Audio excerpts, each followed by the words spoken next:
European Aesthetic and Permanent Makeup Center is a little bit long, but I wanted to cover the permanent makeup, I wanted to cover the aesthetic part. I moved back to Loudoun County in 2017, and that's when I straight away opened. From where? Up Estonia. Oh, I'm not from Estonia, but with my husband's job, we lived overseas for 3 years. But actually, we moved from Loudoun County before. okay. So I'm here in the U.S. since 2007. Okay. And then what brought you back to come to Loudoun County? Did you miss it? You liked it to start your business? We moved back here. We had a home here. So Okay. we moved back here. And I told my husband straight away that I want to open my own business. I don't want to work for anybody else beside me. As a business owner usually does want that kind of job, right? What made you want to start aesthetics and I was permanent makeup? already an esthetician. Okay. I started my career here in the US, and I was in 3 years in the business here. When people ask me if I do permanent makeup, so many people ask that I looked into it and I started studying it, which led to a long road from the basic education here to travel all over the world to find the best masters and learn their techniques. So I keep doing that for years, and I never was happy with my work when I learned from a tattoo artist that the real tattoo artist, not really a tattoo artist until 5 years in their business, like because it's a craft, is so much to learn. So I felt like I was like that. You wanted to perfect your craft to the best of your abilities. Yeah. Were you always interested since a little girl, or how did that come about, that passion? Aesthetic, always. Always, okay. Always, I mean, you since have I was beautiful very young. skin, so you probably always like took care and liked the beauty guru stuff. Well, I remember in Hungary I had this little book where I had to mix your own skincare because Whoa. I couldn't afford a skincare. So I made my little things. And even when I moved here, I started making my own skincare.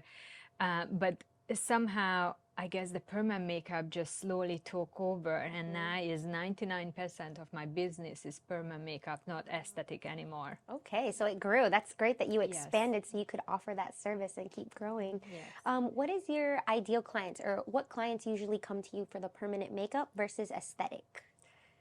Permanent makeup, I would say ladies who looking for an easy routine at the morning, but they would like to stay natural.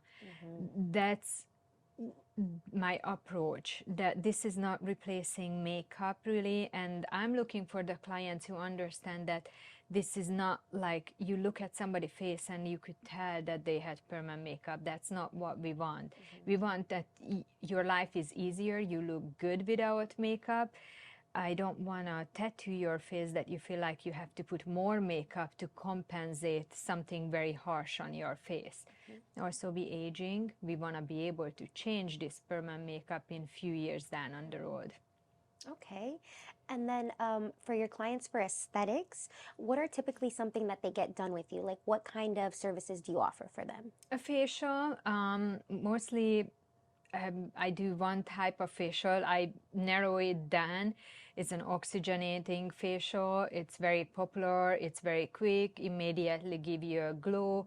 But even that, like, I do very tiny part of my business now with the aesthetic. It's so many great estheticians around here, and I think I'm so much in love with the permanent makeup because it's an art. Oh, yeah. And after all, I'm more like an artist. I always been, even when I was young, painting, drawing. So that's what is really close to me. Like, when somebody go to relax, maybe they go read a book or something. To me, when I'm tattooing someone, Therapeutic for you? Yes. Wow. I'm in a different place. I love it. Okay. And then do you have any common misconceptions that people have about permanent makeup, like some negative things, and you want to let them know, like, hey, this is actually not true? Anything like that? I guess, yes. That what earlier I mentioned, that people see permanent makeup more the old-fashioned type, when you could tell that is a tattoo on the face, and they're scared. Women don't want that anymore. No, I bring the latest technology and technique, which is so soft, so natural that yes, you cannot say that is a tattoo on your face. That's the biggest conception, that they're gonna look like they have a Sharpie on their face, and that's not how it is anymore. I mean, you have to find the right artist Tattoo, for yeah. you. Yes. Everybody gonna find their artist. There is many good artists and many different style be looking for, but mine is what fit the individual. I like to meet. I straight away I'm walk in the studio. I look at how you dress, what kind of makeup you wear, how you talk. So I read your Wow. body language, what actually I'm you're shy looking now. for. No, I'm just kidding. Okay. And then, oh, I just had a good question and it like left my head. Let me think about it. I'm so sorry. Tell me a little bit about Estonia while you were there. What was that like? Is it really different from Loudoun County? Definitely, very different. Estonia is between Sweden and Russia. So it's a lot of Russian influence because the Russian occupation, what was it there? But people are very nice once you get to know them. Very small country, very technological advanced country. But is not as diverse. So that's I missed. I met lots of beautiful people, different. I was exposed to diversity because there's a lot of, with my husband job, we met lots of expats. Yes. And they came all over the world. But if you just in the country, that's not very diverse. Okay. That's I missed when I came back. That was like I'm home. Yes. Oh, more. okay. And then for your business, how do you usually get your clients? Is it word of mouth? Are you marketing? Website? Word to mouth. Wow. I tried different marketing technique. None of them brought as much client that word to mouth. That's it. And I don't have to be out in social media, be loud. I'm not that. I'm actually would say that I have anxiety from social media. I don't like it. I don't like to talk on it.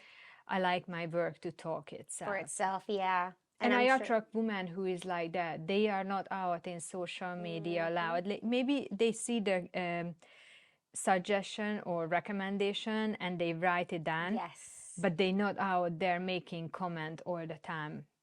I feel like a good artist don't have to be loud out there. No. And it's different. It's not for everybody. Some people want a different style or a different type of, artist for them. Exactly. And you can find what works best for you and what you like. It doesn't. That was the one very good thing in Estonia. I met this artist. She was amazing artist.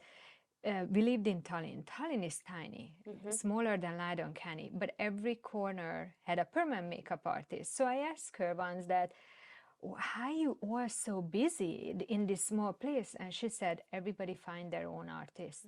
Everybody artists find their own clients. You're gonna attract people who just like you. So you got is enough client for everybody. The word of mouth. And that's true. Yeah.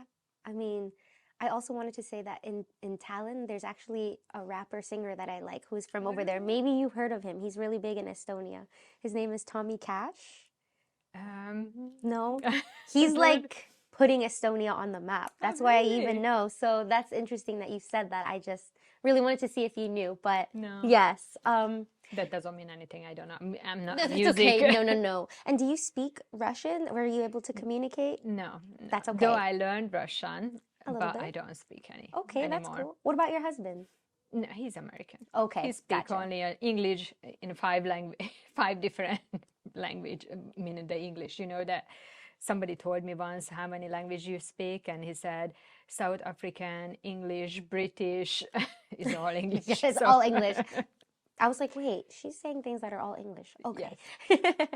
And then, have you had any challenges with your business that you've overcome that you're like, I'm glad that happened because I learned now, but it was difficult? Yes, how to set boundaries. What do you mean? I'm a pushover. So if somebody have emergency, wanna come immediately, they make it a loss, I push my time. and I get tired, I have family, I have to take care of it. And sometimes I would let people talk to me in the way that is actually upsetting me. So once I was able to set the boundaries, no, you can't. Actually, I got more respect. And those clients who talk to me like that, they're still coming back, but they know. They know the boundaries Yeah, now and to exactly. show respect. That was the hardest one. How did you learn to set those boundaries? If it was a little bit hard, like what are some tips or techniques that you want to share with our listeners when they have problems with boundaries too? I guess you just have to stand up for yourself, and you may lose a client, but that's okay, because in the long term that's gonna give you just headache. You don't want that energy in your space, and for yourself you don't want to take it home. So just stand up for yourself, what you believe, what is your worth.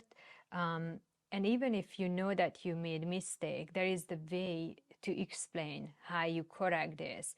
And if the client doesn't want to work with you, just have to let it go.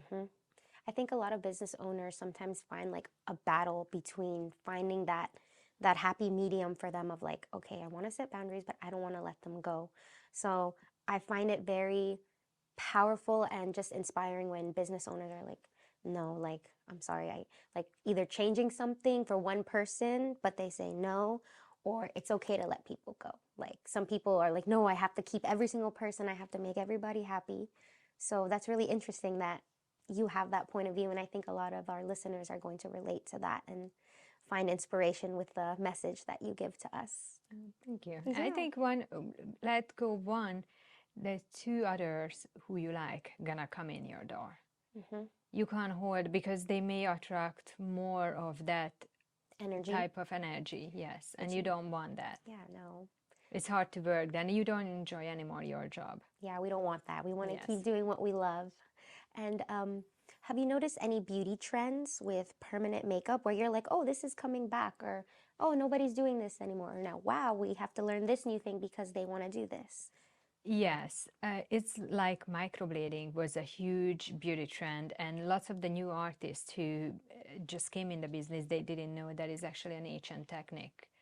That's the oldest method of tattooing. I didn't know that. I thought it was something new when it was all the rage. I was like, wow. And everybody learned it. I learned it because a good tattoo artist know all the technique. But be honest, and now is more and more coming out, it's really damaging on the skin. And then they think when I'm saying tattoo, permanent makeup is tattoo. They don't want that. They think that microblading is not tattoo. All of them is a sort of tattooing technique. So, and it's going out now because people, clients too, they seeing on themselves the result, and it's very hard to work on those clients. I worked with many women coming crying in my studio for correction because what happened. And your artist could be the best artist, and I see nice microblading work. It's not about necessarily to the artist, it's the tool, what they work with. And then tell me about those corrections with those clients.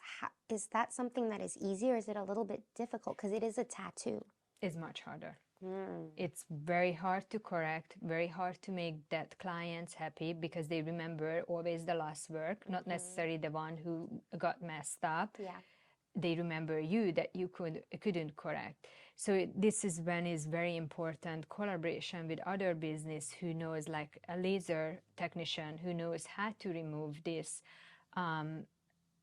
work what we don't want anymore before I go there, and I can create something what they saw on my site and they want that. But when they coming with something, it's very hard to create the same outcome. Okay, yeah. And then as far as with the tattoo, have you ever seen a case where it was like, okay, I'm sorry, I won't be able to, fix you, or this is what I'm going to be able to do? Do you feel like we want to continue with the process? Has there been any? Yes, I see many cases when it doesn't fit the face. I have to send them away and sometimes to a specialist before I'm able to touch it. Or work with them and I tell them what is the maximum I can bring out. Not everybody wanna do removal. Not everybody have the time because it can take up a year. Wow. The process to remove something, it's very long. Okay. And it's the same process as like, because it is a tattoo, it's the same process as the tattoo removal, but on the face? Yes. Okay. It's a little bit different product maybe, but Okay, very yeah. similar process. Okay. And then typically for your clients, what are usually your clientele? Like, are they more like business women? Are they younger women? What kind of clientele do you have? I think mine is more the professional businesswoman and a little bit older ladies. I don't attract many young girls. Younger women, younger girls go after the style. What is the latest? Yes. That's what they follow. And I don't attract necessarily that client. There is a couple of younger clients who are more conservative. They coming to me. But generally, professional working in DC, political field or Wow. different field where it's very important that Wow. they look professional and not necessary the latest makeup Yes, trend. yes. Something like classic that will transcend through time. Thank you. Yes, that's the Classic word, look. classic. Yes. Yes. That's amazing though, like that you have like people in like politics and stuff, because I feel like some people, maybe times are changing, but some people are not as open to that. But the fact that you say that, that's like, makes me really think like, wow. Like, Lawyers, politicians, there is different field coming, but all of them, they looking for exactly the artist who can give that natural look for them, but make their life easier. Because yes. after all, they are usually a busy moms too, when they done working. So they want to be able to look good Yes. I all think day long. about that a lot too. And I'm like, maybe when I get older, it might be something that I want to consider, because even now I find times where I just don't want to put on makeup. I don't want to get up extra early to do that. I just want to wash my face, put my moisturizer and go. Like, I don't, it takes me like 20, 15 minutes, but it's 15 minutes I could use to eat breakfast, because if I do my makeup, I don't eat breakfast. Or just, you can imagine, my theory every time I wake up, I want to be able to have, let's say, a dirty bun and run out the door and still look good, feel good about myself. That's how permanent makeup should look like. So if you have a very heavy look, no, you're gonna have your hair done, extra makeup. Let's say you have a heavy eyebrow, you're gonna put lots of eye makeup on or lip makeup on because you feel self-conscious that the rest of your face look washed out. Yes. The permanent makeup I create, no, exactly. You can get up and you just say, yes, this is how I look like when I woke wake up like this, literally. Exactly. That's amazing. I love that. How did you develop your style, or how did you know that the natural look, the classic look, is what you wanted? I think I always been like that. Since I was young, I always attracted to more the classic looks. And it's just when I worked, what I would want on myself. And that's what I worked more like that, and find out many other women wanna look like that. Yeah. And then what do you do outside of the beauty world with permanent makeup, some aesthetics? What are you like outside? Do you like going to wineries? Do you like going to concerts? Do you like reading books?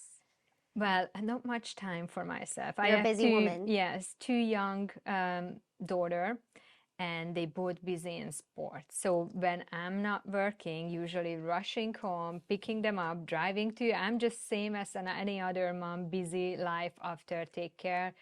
I like wineries when I have time to it, not much. I like to hang out with friends, very good friends. We share our life, but not much time for that either. I think I'm just in that part of my life that is more about my children right now when I don't That's a good work. thing. They will thank you for that, because I know sometimes it's hard to find that balance, but when you can make that balance, I'm sure they really appreciate having you in their life and showing up to their games and rooting for Not them. yet, not yet. But I talk to other moms on my table. I guess we go all through. We laugh a lot with my clients. We share the similar stories with our teenage kids, and it make me feel good that I'm not alone. Yeah, good. No, and everybody's different. Everybody has their own road and paths. Everybody's focusing on something different that's important to them. So there's nothing wrong with that. It's beautiful that everybody has different priorities and different goals that they want to Oh, achieve. definitely. And I'm pretty sure once they grow more, I'm gonna have different things what I like to do. I love traveling. If I could do something more, it would be traveling to see the world, meet more people, learn about different culture. I really enjoy that. Oh, it seems like you do. And then if you have any advice for any business people or entrepreneurs, what's something that you would like for them to know that maybe can help them as far as running a business? System to develop a system what is work for you is the very important thing. Like with your scheduling system on your free time when you do certain things, if you do your financial, when you do that. I wish I had those advice. Sometimes I wish that, example, in Loudoun County, that there is a site that explain exactly what a new business owner need to open, need to like what to pay Step by attention. step, everything. Exactly, because I felt like I learned how I went along, and by trial and error yourself. Exactly. I wish there is something like that. I'm always hoping there is so many young entrepreneurs that somebody gonna develop a website that is gonna be helping these new business owners to explain that. But that would be the most important, and just keep your authenticity, that like what is you. Yes. Don't want to be another business owner, how they doing it, right? It's work for them, but for you maybe feel uncomfortable. It's like, I don't like skirts, but I see the girl next to me looks so good, so I gonna start putting on skirt and I feel so uncomfortable. It's same with the business. What is works for you? What is you? Yes, stick to your vision and what you want to do. Don't Exactly. try to imitate others. Exactly, because it's not gonna be you. Like, I remember when I opened, they told me, find a word like how you like to talk to people. And like everybody wanted me to be Gabor Zsuzsa, because Gabor Zsuzsa was Hungarian and she said darling, darlings.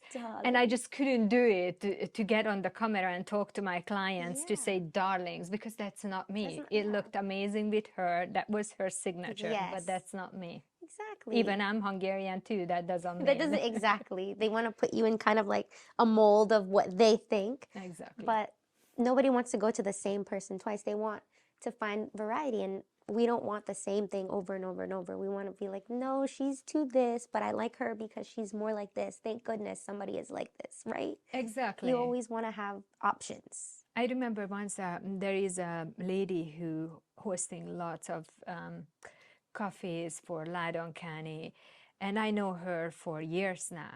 And I remember once I told her, I'm so sorry that I'm not more on part of things.